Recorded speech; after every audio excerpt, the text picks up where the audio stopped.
Hello guys, welcome back to another cinematic mic review. Today I'm reviewing Francis Ford Coppola's The Godfather Part 2.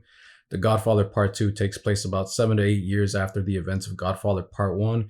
We are now right here following Michael Corleone's story after he has taken over the business of the family business. He is now the top crime boss of his family's business. So right here we get to see the continuation of him, and at the same time we're getting like a backstory to his father, Vito Corleone, the original Godfather, which makes this really interesting and an actual really good way to tell it in this film. I think it's one of the highlights of this film is doing that whole thing with the father and the son, and it makes it for a really well movie. One of the great things about this film is actually the opening, just as the opening of the first film is actually great. Right here, I'm not sure if it has to do much with the cinematography, maybe, but it's just I think the storytelling, the visual, I guess, yes, and it's really good because right here we start off with the backstory part. We start off with Vito as a young child, and he's with his mom. He's in Sicily, and they're wandering around, and then I think there's a situation going on where I guess Vito's dad ended up insulting a mob boss or hurting one of his men or hurting him. So I think there's a hit on them or something, or they killed his father, and then Vito's older brother vows like revenge for his father's death. So he's no one can find him, and he's out looking for his to get his revenge for what happened to his father. It ends up getting to a point where they ended up shooting Vito's older brother. They end up shooting him. I think it's his older brother. And then the mom goes to this mob boss telling him, "You can't hurt my son Michael because he's not as strong as them. He's no, my son Vito. He's not as strong as them. Please leave him alone." And I think she kind of knew that she was kind of playing this out already in a way. I think she knew what was gonna happen here. I don't think she was. I'm not sure if that was all true or if she was planning this out for what the outcome of it. But it's just very powerful what happens here with the mom kind of defending Vito, and then what happens to her in this scene is actually really powerful for me because I'm like, damn, it's also heartbreaking. But I think that scene right there, just the scene of what she does and what happens to her, represents like the Corleone name, the Corleone family, the bloodline, and all that, where they come from, where that kind of um that I don't know what the word is, the freaking quality of them, that toughness of them comes from, where like they're like, we're Corleones, we're tough and all that, that whole vibe of it all. And I think that part right there represents it all, and especially coming from the mother, it's really strong, I think. So I really enjoy that opening because of that. I know I told you guys that this film is one that's been missing from my collection all the time, most of the time of my life. But it's not that I haven't seen it. I've seen it like 2 or 3 times in my life, and I kind of remember it. So when I put it on, I was thinking about it. I'm like, hey, you know what? I'm like, this is actually kind of like the first origin story. I'm not sure if there's other ones out there. I might be missing one that I probably know or you guys know. But I was thinking about it. I'm like, this is probably like the first like origin story to a character. Right now, I think we get them mostly from like comic book movies or something like that. It's like the whole origin story, X-Men origins, Wolverine origins. I'm not sure if I'm missing another origin, but we have all these origin stories of these characters, and I'm like, this is kind of like the first origin story. The Godfather Part 2 is basically Vito Corleone's origin story. It's funny, every time me and my friend we always text each other like little hypothetical things or mix the movies together in a hypothetical way, or like if a character was in that movie or someone in our life is basically like that character, we start quoting things. And every time we say like something about like someone's story, we've always go back to the movie with Jay Hernandez of Carlitos Way, Rise to Power. And we always title it, if we're going to do something, like if we're saying something hypothetical, of someone's origin story, something like that, or just randomly, we just always put Rise to Power because we just go back to Carlitos Way, Rise to Power.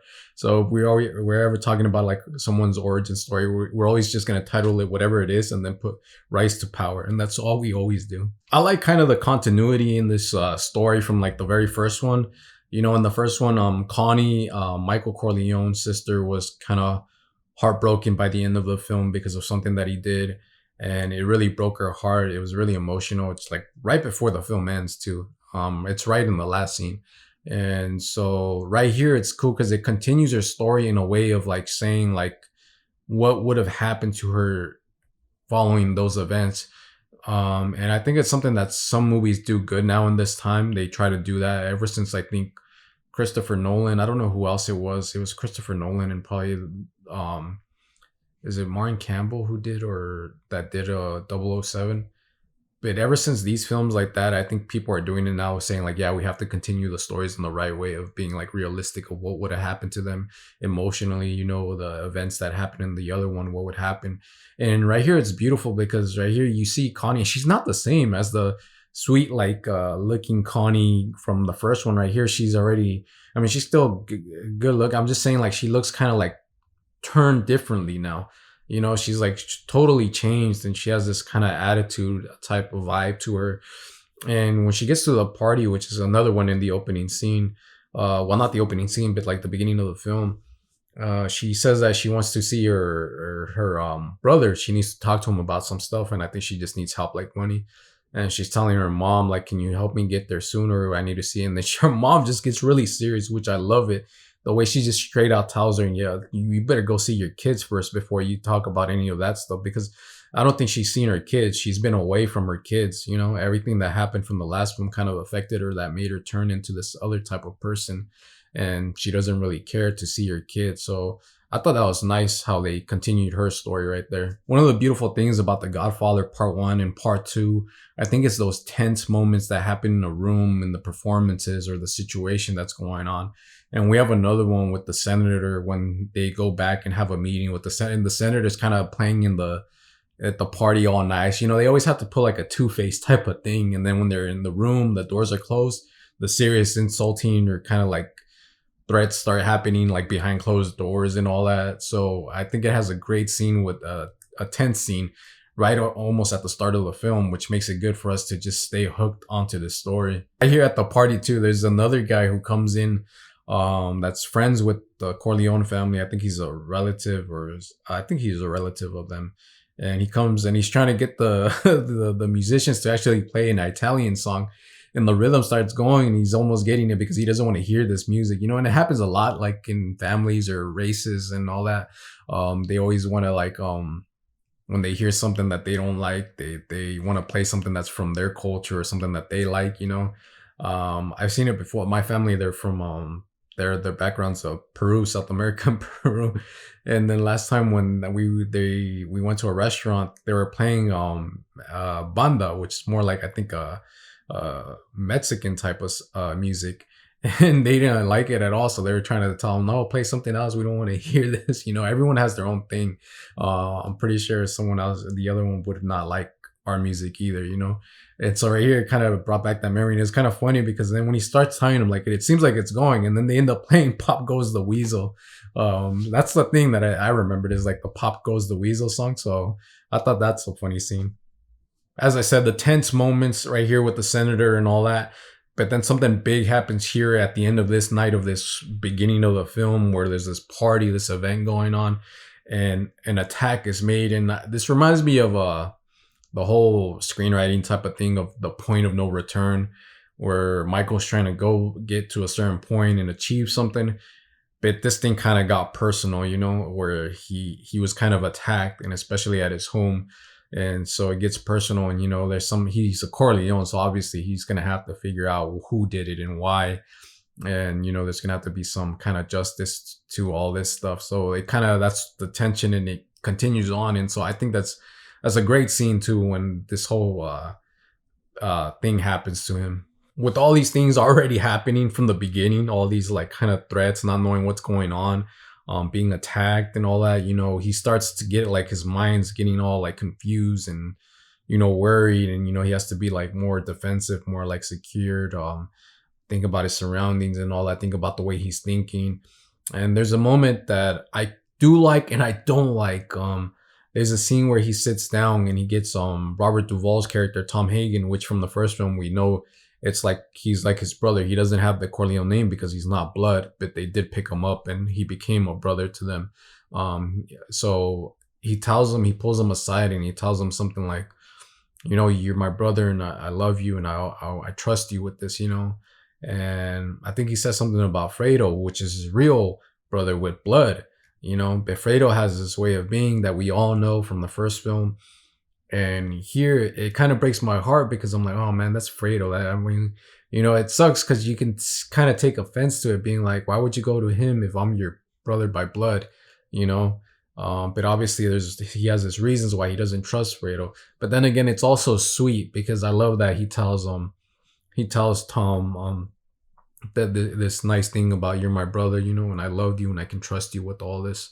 And even Tom says, I always wanted you to see me as a brother. And it's nice. Even in the first film, I get emotional with the first film when they tell him that the Godfather is dead and he thinks it's true and he's crying. I get all emotional right there because I'm like, oh man, look, he's actually crying like it is his family, and he's just tearing up. He's really like heartbroken hearing the news, believing that the Godfather is dead.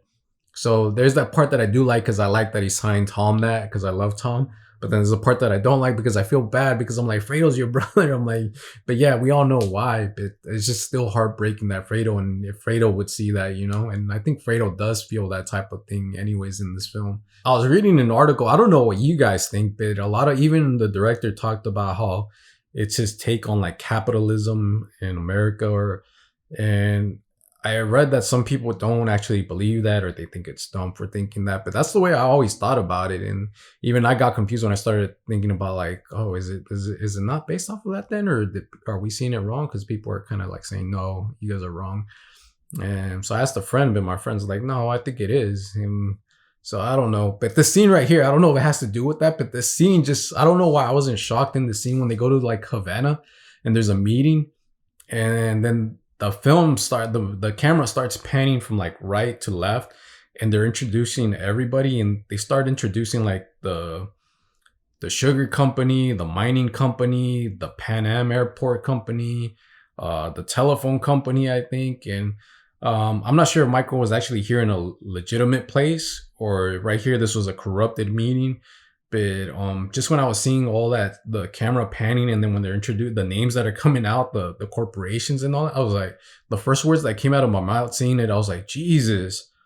So I don't know if that had to do a lot with what it's trying to say on that stuff that they said that these films are about, or I might be seeing it wrong. But the way I saw it, because I thought about that, I'm like, oh damn, I'm like, what the hell? And plus, Michael was there, and we all know that Michael's kind of corrupted too. So, and the people that he gets involved with too are corrupted. So I thought that scene was, if it does have to do with that, I think that scene is great right there. So we go back with Vito, back and forth, Michael and Vito, and we see Vito growing up. And then by the time he becomes an adult, he's played by Robert De Niro. And Robert De Niro does a good job as Vito Corleone.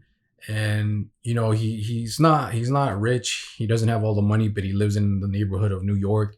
And he's starting to see all this crime and wondering why all these people have to pay this one guy from the streets and all that. Everyone from that street has to pay him, and he doesn't really like that whole thing. Eventually, it gets to a point where this mob boss that's from that street tells Vito's boss that he has to give his nephew the job.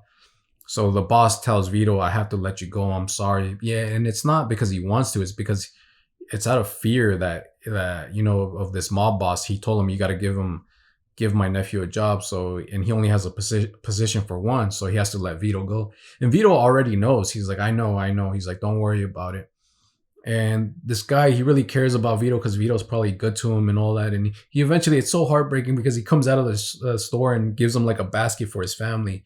But Vito straight out tells him, no, I'm not going to take that. It's okay. Don't worry. I'm not going to take it. You keep it. And, and it kind of shows like Vito's kindness right there. So I really love that scene when Vito gets let go, but then still he's refusing to take anything from the boss that's trying to give him something because he feels bad. One of the things I like about this film as it goes back to Vito's whole story, from time to time we see one of the children that we know, and one of the first ones that's there is Santino, and which is Sonny Corleone, who played by Jimmy Caan from the first film, and we all know what happens to him in the first film. And when I saw this, I was thinking about it. I'm like, man, this must have been so like the whole, like at the movie theater. If you saw it in the movie theater, the people who saw the first one and then they go here, they must be like, oh, that's Santino, that's him, like when he's a baby, because they call him Santino, and he's a baby. And throughout the film, we also see the other ones like Fredo, and I'm not sure we ever hear Connie. We do hear Mike. Oh, I think because Connie might have been younger than Michael then. Probably she wasn't born yet, but there's this part where this whole thing with the Fredo's going on too in this film, and I think he has pneumonia when he's a baby, and they're doing like this remedy type of thing where they're putting the cup on his chest because he has pneumonia, and it's probably because, you know, I don't know, at that time they didn't have any help for that, or they probably didn't have the money for it, but they do this thing with the cup, putting it on his chest and like heating it up, which I think is done and with a lot of families from other countries. They have their own like remedies, methods of trying to heal someone. So I thought it was nice, but especially at the time with what happens with them. The scene where, if you guys haven't seen the film, then here's a part where I am gonna kind of get into spoiler territory, I guess.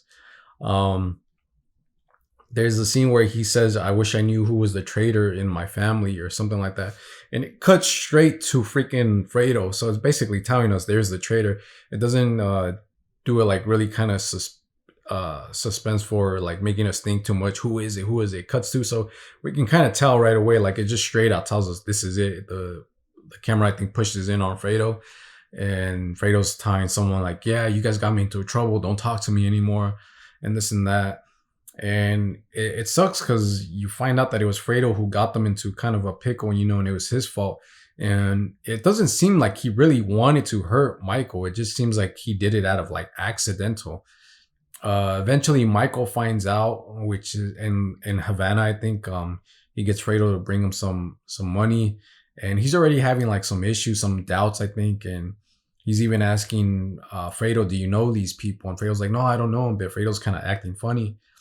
And then eventually at the New Year's party, all right before the New Year's party, Fredo already gets all drunk. You know, Fredo's always getting drunk and all that. And then he takes them out somewhere to a show, right there in Havana, and he's already drunk. He drank so much, and the words come out of his mouth. He says, "Oh, Johnny Ola took me. He showed me this place." And I think Michael had asked him before, "Have you ever met Johnny Ola?" And he said no. But he's already drunk that he's letting this out, and just the way that Al Pacino's face and the Michael Corleone, the way he like goes back, like kind of like really hurt. It's all complicated situation. And then even at the New Year's party, right at the New Year's when it hits 12, he goes and grabs him and kisses him. And the most famous scene where he's like, "I know it was you, Fredo. You broke my heart. You broke my heart." And it sucks because you can tell, you feel bad because Michael, you could be in Michael's shoes too, because it's his own brother, you know? So you can kind of feel the hurt from that side, but you also feel bad for Fredo because, you know, we all know how Fredo is. We know he's fragile. We know he's not perfect, you know, but he might have made like a honest mistake, you know, and now we have this situation with the brothers, you know, it's family against family. So it's really heartbreaking. I think that's the beautiful thing about this story right here with The Godfather Part 2. I love the scene when John Cazale's on the chair and he starts opening up while kind of lamenting, I guess, on, you know, and he gives that great performance where he's just yelling at him, where he's like, "It ain't what I wanted." He's like, "I can handle things." And he's like, "I'm not dumb like everyone else thinks," you know? And just right there is when freaking Michael just straight out tells him something like, you know, you're nothing to me anymore. And just that feeling of it all. And so I think that's the tragic part of it. And then especially what Michael ends up doing kind of still shows that, you know, the last one ended with him lying to Kay, which was still kind of like, oh man, you're really gonna lie, showing him kind of a villain, basically is a villain in a way. And then right here too, basically the same thing happens here where he kind of does something messed up, you know, where I don't know, it's just wrong, but I think that's just the way it works in the mob world, I guess. I love the scene when Vito goes to kill that one mob boss from the streets, you know, because he's going to take over. I love like the cinematography, the lighting of this stuff, the way it's all played out. It's perfect. And this is a beautiful scene because for me, it's because of this reason. Vito turns it off when he's setting up to see how he's going to take out this guy with the gun that he has. And he turns off like the light bulb, the fire in the light bulb or something. And then this guy, when he shows up, he notices that it's off. And then he starts like twisting it, and then it starts like going in and out, like flickering in and out, and you know, and it starts like lighting up on like a horror movie, but at the same time it goes back to like who Vito is from the first movie, where he's kind of in the shadows, kind of in the darkness, you know, and it just brights up on his face, closes, brights up in his face, and then eventually he notices him and he ends up shooting him. And I just love the way that's played out because of just that light bulb, that fire right there, and the way he's not seen. He's like in the shadow, and then he is seen, kind of like a monster. Also, I enjoy the ending of the film because I love how it's about family. It's all the original character, the family of the Corleone. Connie's there, Robert Duvall's Tom Hagen's there, Fredo's there, um, Jimmy Cahn's there, Sonny and Michael's there, and they're all right there together. And you see the characters act. You know, it's when Connie meets her husband, which was Sonny's friend. Sonny's acting all kind of tempered the way he is, the big brother with the temper. You know, Tom's being Tom, and Michael ends up saying that he joined the army, which pisses off Sonny and kind of pisses off a little bit of Tom. But Tom's more calm, you know, saying, you know, me and your dad were trying to take care of your future. Why didn't you come to us? And it's so sweet because right here, Fredo's the one that goes and shakes his hand, the one that goes out, good job for you, Michael. And, you know, and he just, and but Sonny just like throws his hand off of him and, you know, kind of still treating Fredo like a batter, like just like whatever's, you know. So yeah, guys, that I just love, I love that scene right there of that family at the dinner table and all. But then eventually it turns out to just be Michael. They all disappear and Michael's like the only one there, you know. Sonny's gone, Fredo's gone, Connie comes back in a way, Tom's still there, but like two of the brothers are gone, and it just comes down to, well, blood brothers, comes down to Michael, and he's just the only one there, and he just committed something that he, like a big sin, you know. I think this is a great film. Godfather Part 2 is a great, wonderful film. It goes together with Part 1, but yeah, I do love Godfather Part 2. So that's my review on Francis Ford Coppola's Godfather Part 2. If you guys enjoyed my video, please hit that like button and subscribe. And as always, thank you for watching.